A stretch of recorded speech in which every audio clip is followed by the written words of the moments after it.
All right. Well, today we're just going to talk about spirituality and practices and techniques, tools, really is what they are.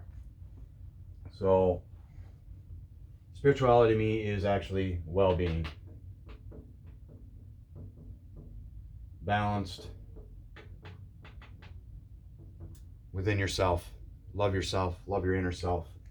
It's kind of my motto, kind of my company, which is love inner self,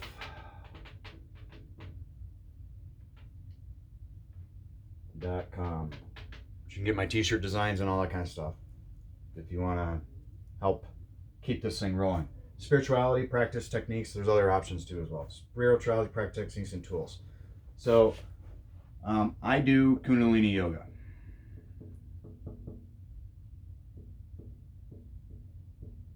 That's not where I started though. I actually started by doing Qigong.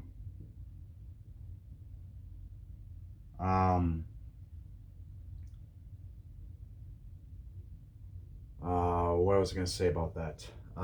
So I started doing these practices first, had my first spiritual experience doing this. This was what we would call, from learning from other teachers and other people that have gone through these experiences, it's the taste. And which is what drives you to keep doing it. You have an experience, whether it's a vision, whether it's an inner awakening of who you truly are. That's where it started, was Qigong. And then I went into, which Qigong you can find anywhere. There's all different types of Qigong actually still. There's just like there's all different types of yoga. I'm not saying you have to do one or the other. I'm just sharing my experience. I'm just sharing what worked for me. You can get into whatever you want. I think all spiritual practices have benefits.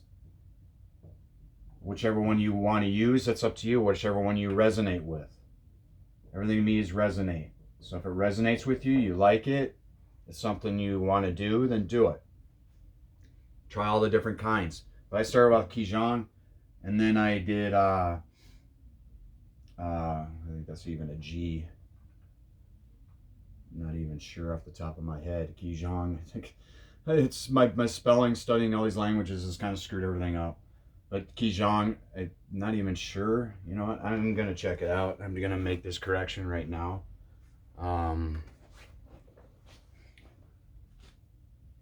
I think it's actually a J. I'm almost positive it's a J, Qigong. But there's many people online you can find out. Jason Quit. How I got into him was, I think it's Quitt. I don't know, you'd have to look that up, but you'll be able to find him, Jason Quit. I think he did, his book was Forbidden Knowledge, I think it was, something like that.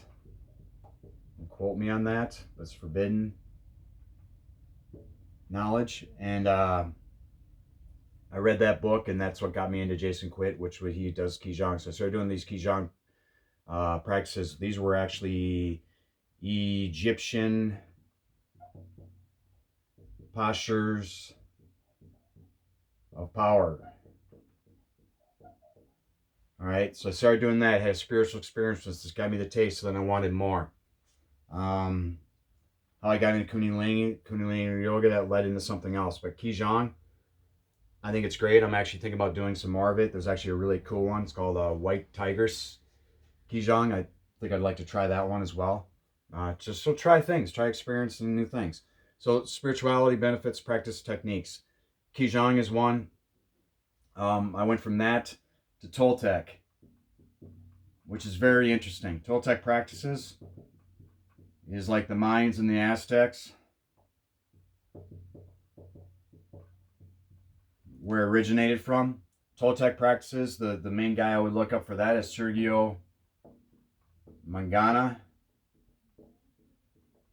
And yeah, get into studying some of that stuff or try some of those practices. I'm sure they're online. I'm sure you can find any of these, almost everything now on YouTube. You can find many people teaching different things. I just want to say, focus on yourself. Pay attention to how you feel. Pay attention to how If you use mantras, which are, a mind instrument, but to me it even has more meaning than that, which I'm going to get in a different video. Mind instrument or tool, you call it.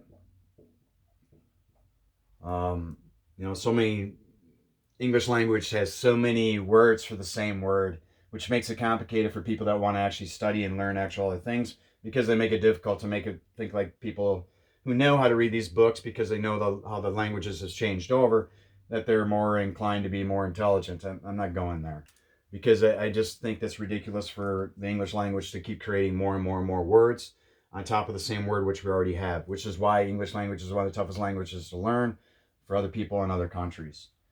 So it's to start over. I took Qigong, Jason Quit, Forbidden Knowledge, Egyptian Postures of Power. I started off with this, had a spiritual experience. This was, like I said, I thought I wrote it on here, is the taste. It opened me up to saying, okay, there's more going on here than I am aware of. Because everything is awareness. This is what it is, because yoga itself is union with your inner self, is that connection with your higher self, and then the full creation. Shigyo Manganas, the Toltec practice, these are very interesting. This is about dreaming. Some of the aspects in training is about dreaming. Not that the rest of it isn't spiritual practices, because there's breathing techniques. There's all different types of stuff. Just look up Shigyo Mangana. He's got different books. One is Caves of Power, I think. I'm going to erase the Jason Quit stuff, so if you got that down. I'm not going to put anything in the description box this time. So Toltec practices, Mayan and Aztecs, which is about the dreaming, Shigyo Mangana. I'll just use an example. There's a practice in there where you wear masks. And I was glad I was brought this to my attention from someone else, some other great person I've met in my lifetime. It opens up a whole new thing, because what it did for me was it showed me that I know I'm more than my body. And what do you do with these masks? Is you wear a mask and you actually talk to yourself. You look at yourself in a mirror and you actually talk to yourself on a day-to-day basis. So it's like it's a thing you do on a day-to-day. I think it's 40 days, 30 days, 36 days, something like that. Always those numbers to get more into a habit of doing it. And then what it actually taught me was, you wear a mask and you start off with a mask with a long nose, and then you start off with a mask, which you can get these masks. You don't have to find necessarily Toltec masks. You can go to like a Halloween store or something like that, or any mask type store, and find a mask with a nose, and then find those masks without a nose. Then put these masks on and talk about your life. Starting off, the simple way to do it is start off like, okay, I was born in 1976.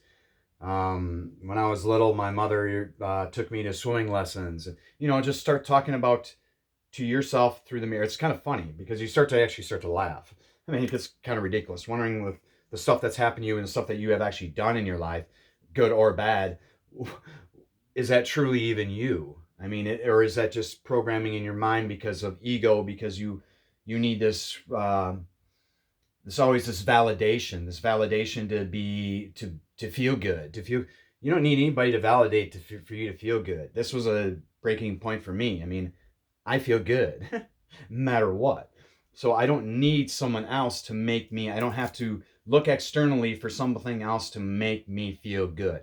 I have that choice to make myself feel good. So you can get these masks, you put them on, you talk to yourself about your life. You do this for half an hour. So you sit in front of the mirror. This this is going to be a mind thing. So the mind thing, the monkey mind is going to tell you, no, you don't need to do this. I highly recommend you trying it, because it was really good for me in my experience. So you put the mask on and you talk yourself into the mirror, and you talk about your life, and you find out, as you go. For me, my inner feeling was, okay, I'm not this. And why would I ever done this? Why would I have ever done that? How did all these other things come to be? I mean, because that's not how I would live my life now that I've had spiritual experiences, and know that there's more than what's going on here in the three-dimensional realm that they're not that others are not sharing, and there's plenty of information out there. So do your own research. I mean, look into things yourself, try the things, experience the things. Like I've said in my past video, it's like, yeah, for me to long story short, I worked at Sherwin-Williams, and I was an operations manager, and I was handling chemical coatings, and they really interested me. Messing with colors. Colors have always appealed to me. All the different colors, because we're all color. The division of the color of white skin, black skin. This is promoted. This is something that's worked into your mind. And what I mean by that is that take a second every now and then and say, okay, when you're thinking about something or even talking about someone, all right, think about it. Is it really what it really is, unless you actually know or have the experience? It's an assumption. So you're assuming this person's that way, that person, because you really don't know a person until you actually spend amount of time and energy with that person. To make a coarse judgment on them, or a spur of the moment judgment on them because of what you think, instead of just sitting there and observing. So it's a great lesson. It really taught me a lot. So wear the masks. So you switch them on and off during the time of the half an hour as you talk. You can find this in his books. I think it's Toltec, even the book by Sergio Mangana. I don't remember the exact title now. I've read so many books. But you do this practice. You sit in front of the mirror and you talk to yourself. And like I said, you learn that, okay, this is not me. Why would I have done these things? Or why would I have even, why? And then you get to, and you reflect on it. So you answer those questions for yourself. And then you realize, okay, this is just silliness. But also, this also is an aspect to the dreaming. Because in the dreaming, when you're consciously dreaming, if you're actually dreaming and you actually know you're dreaming, things get a little different than your normal course of dreaming. Because normally we go to dream and we just get up in the morning and we talk about those dreams. Well, there's actually methods to dreaming. So people can call them lucid dreaming, that type of thing. Whatever. I'm not classifying it with any names. I'm just saying there's a point where you can get conscious actually in the dream to know you're actually dreaming. These are some of those practices. Why? Because in the dream, then you'll know that, okay, if you can't see your nose, the tip of your nose, you're not in the physical form. You're actually in dreaming. So as they say, like they show the picture of the body actually rests above the body. The actual, your inner being is outside the body as the body rests and tends to heal. So I went from Qigong to Toltec practices to Kundalini Yoga. Why? I don't know, this one just resonated with me. So does Qigong. I like I said, I'll probably go back to even doing more of that. Kundalini Yoga to me was another big, huge opening for me for growth and everything. Because everything is growing. You first got to plant the seed to grow. It's like growing the business. You got to first start to plant the seed. Don't worry. We always worry. We always use this worrying thing, and I can see why, because it's all punched out there. The fear which leads to worrying, which is like, and people can laugh at this all they want, but really honestly, if you're watching movies or anything like that, or even TV shows, they're telling you the stories. Now they might change them, they might use different names, whatever. But if you study enough mythology and you study enough different religions, and you read into this stuff, you actually see it. You'll see it right out in front of you, right in the movie. I mean, it's like Yoda, which to me is like yoga, right? I mean, Yoda was always saying, do you have fear? Because fear leads into anger, anger leads into hate, right? And hate, if you do a consciousness test, which you can do with just rice. You put rice in a jar. You put one rice, you cook some rice, you put it in a jar, and you put it in two different jars. One, you write hate on it. The other one, you write love on it.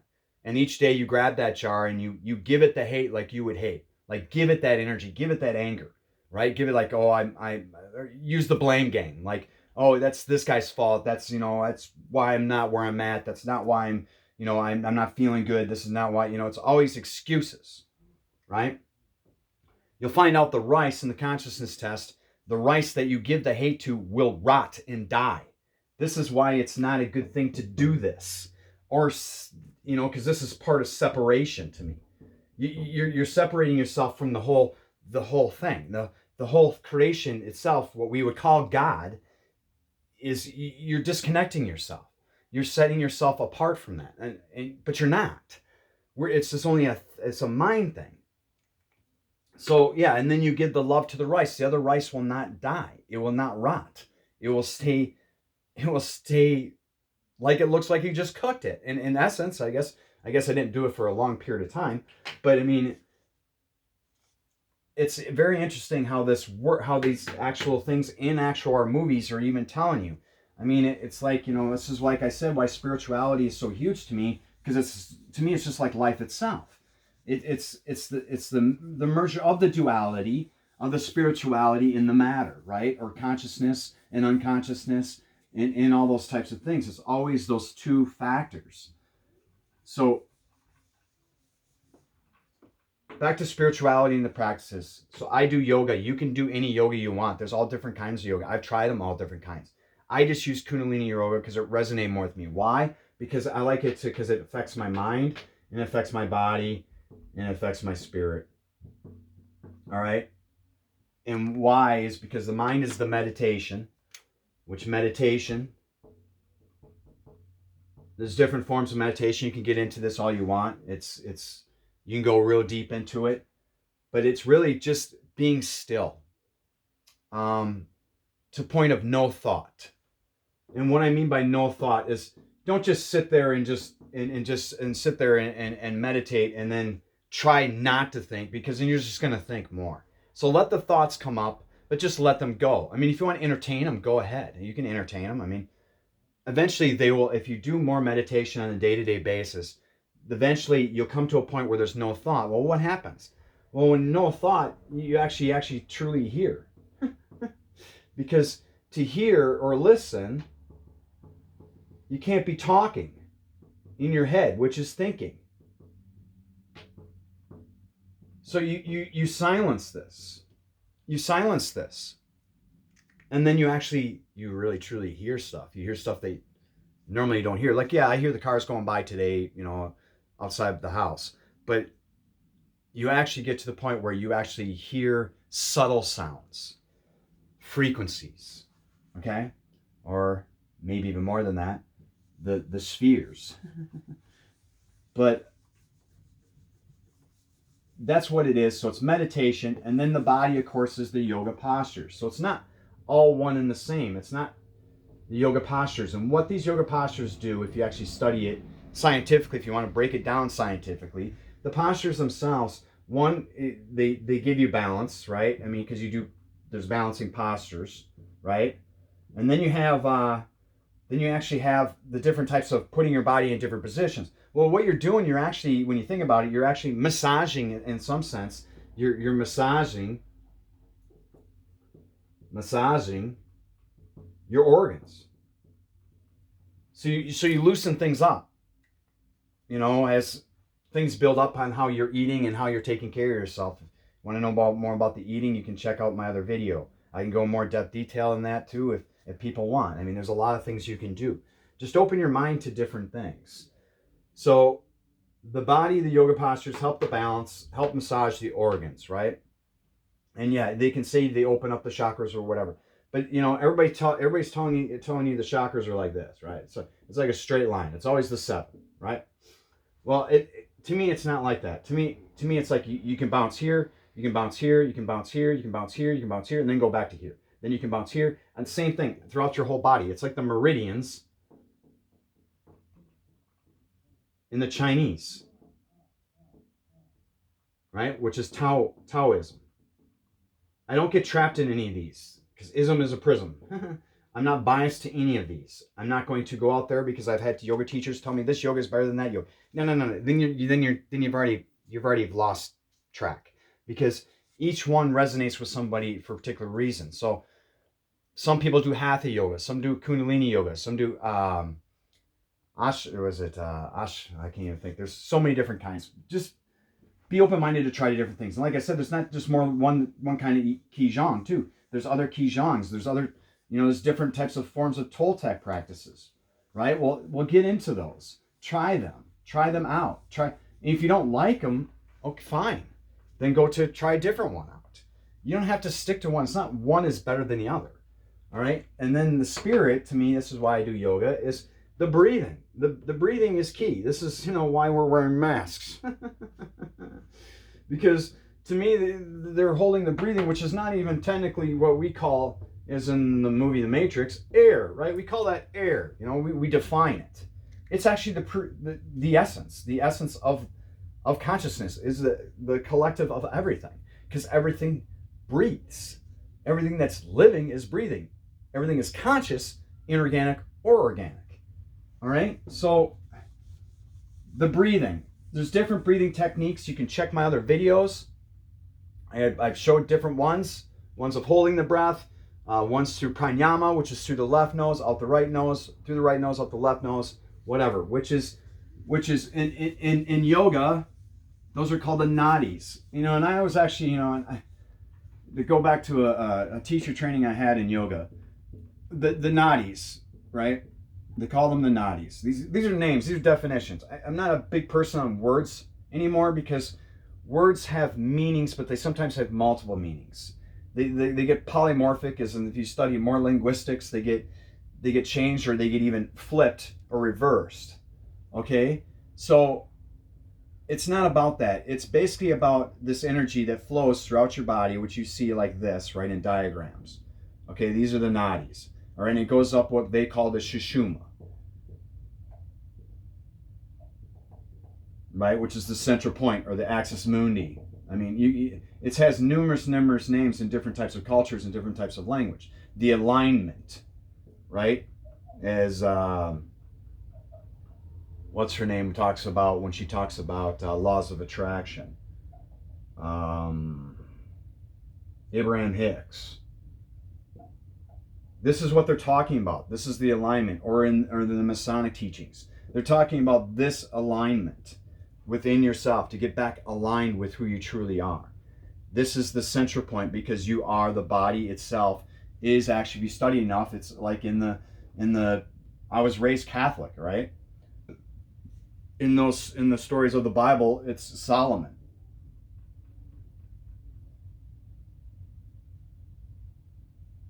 Right? Which is funny, it's got three names of the sun, right? Well, one energy is the sun aspect, which is the male. All right? Which is the male. And there's, not trying to divide this, but this is what they are. And then you have the female, which is the moon. Right? In the Nadis, it's called Ida Pingala. And the idea is to get these energies moving. This is why the pranayama through the left nostril, the right nostril. One's a cooling effect, one's a heating effect when you start doing breathing techniques. It's like breathing like the whistle, with your mouth like a whistle, and breathing in. It's got a cold effect. All right? So each one, or the breath of fire, which is like the dog, you know, that type of thing, but through the nose. Through the lower part of the breathing, because there's upper diaphragm breathing and there's lower diaphragm breathing. All right? Most of us don't even inhale properly. We take short breaths. We don't clear the space, you know? So there's upper diaphragm and there's lower. All right? So it's like moving the chest up, pulling up here, that's upper diaphragm. And then when you're pumping your stomach, that's lower diaphragm. That's why you see those people pumping their stomach, or the ones that can actually move it and twist it and do some amazing things with it. All right, that's they're working, they're massaging their lower diaphragm. This also massages the lower organs. So all these have multiple ways of helping you. So we can't get caught into just one thing. We can't just say, okay, that's why I say it's not just the posture. I mean, because I love everybody out there that puts out the postures and stuff. It's beautiful. It's something that you have attained and that you have achieved. That is great. I know this because I've done some of this stuff myself. But there's more to it than that. So we forget it. We forget. Well, the real point to me, before all the postures even became, was just the breathing. Just breathe, right? It's just breathe. There's many techniques for this. You don't have to use mine. You can, there's even William Hoff.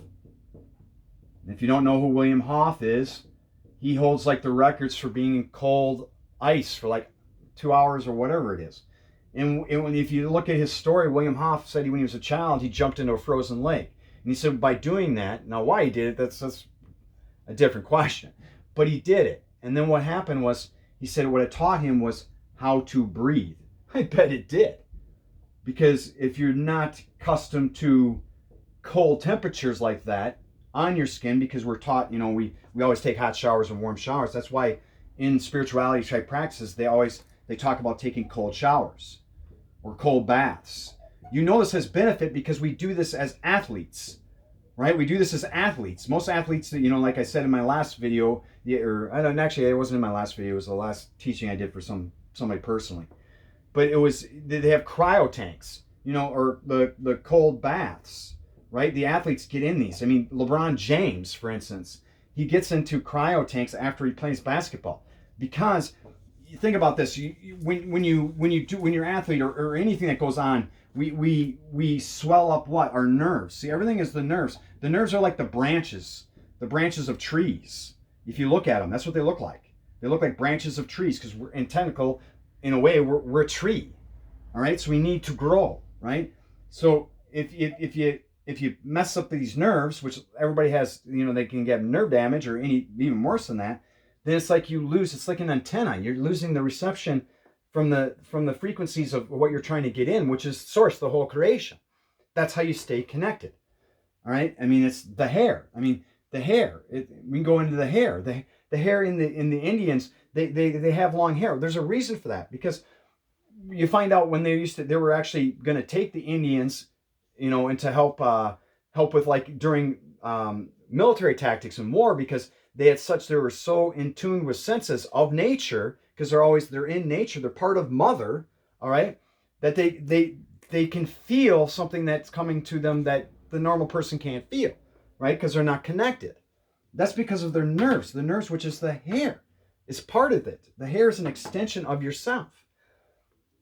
So this is also why in spirituality they wear the cap on their head, or the head wrap, all right, or turban, whatever you want to call it. It doesn't matter. The reason they wear the head wrap is because it in their teachings it holds their aura, their energy, so it's not so much affected by everything else that's going on. So look into these things. I mean, if you look into language and linguistics alone, you're going to find a lot of different things that, okay, what is going on here? Because it gives you the story, because everything has to have what? Everything we know from mother, from the creation part, has a seed, just like the seed when you're inside your mother. You grow, but we never actually leave it. We're still in the womb. We might come out of the physical womb, but then we're into the three-dimensional womb of the creation. So we need to continue to keep growing and continue to keep sharing with each other, not being non-judgmental.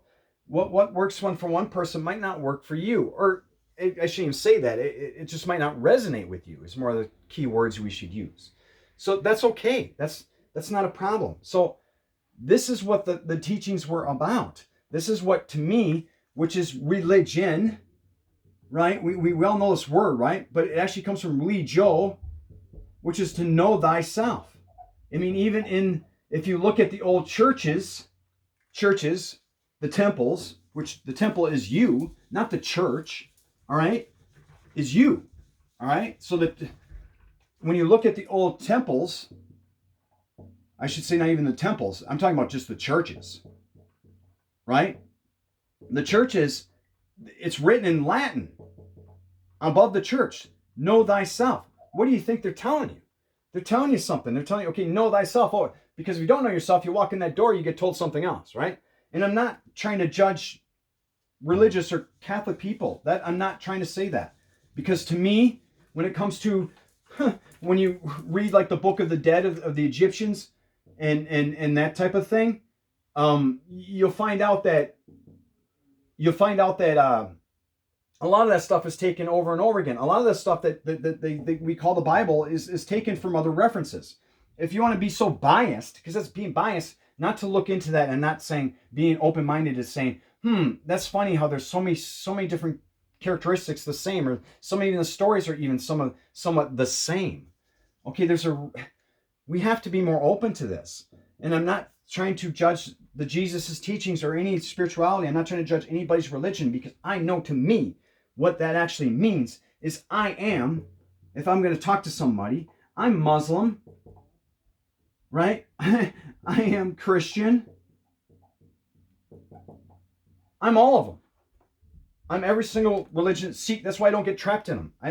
I'm everything. It's all about well-being. It's not about anything else. And how do you feel? How do you feel? Not feel like this. How do you feel? Feel good. If you don't feel good, like 90% of the time, then there's something wrong, right? Now, that could be caused by food. That could be caused by your external environment, people's energy that's coming off. There's many aspects to this. That's why you're supposed to be aware.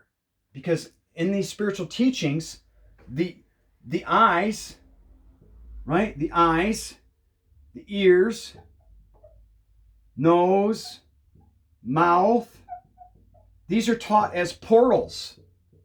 They're openings. Right? They're openings in the body. You have to be mindful of what you put in those things. All right? This is why it's, once again, awareness. Awareness who you are, right? Internally. Be aware, observe the external, but doesn't mean you can't learn from it. And not that you're not learning from anybody else. If you know, I'm going to use this story as a short story. So whether it's all perspective, it's how you view things, right? Everything is a view, right? It's because through the eyes, the lenses, because these are lenses, right? It's how you perceive things. So it's perception, right? So what are you perceiving? Are you perceiving this? I mean, a lot of this is still this. I mean, it can coexist with this, but it's not. That's not how we've driven this so far now.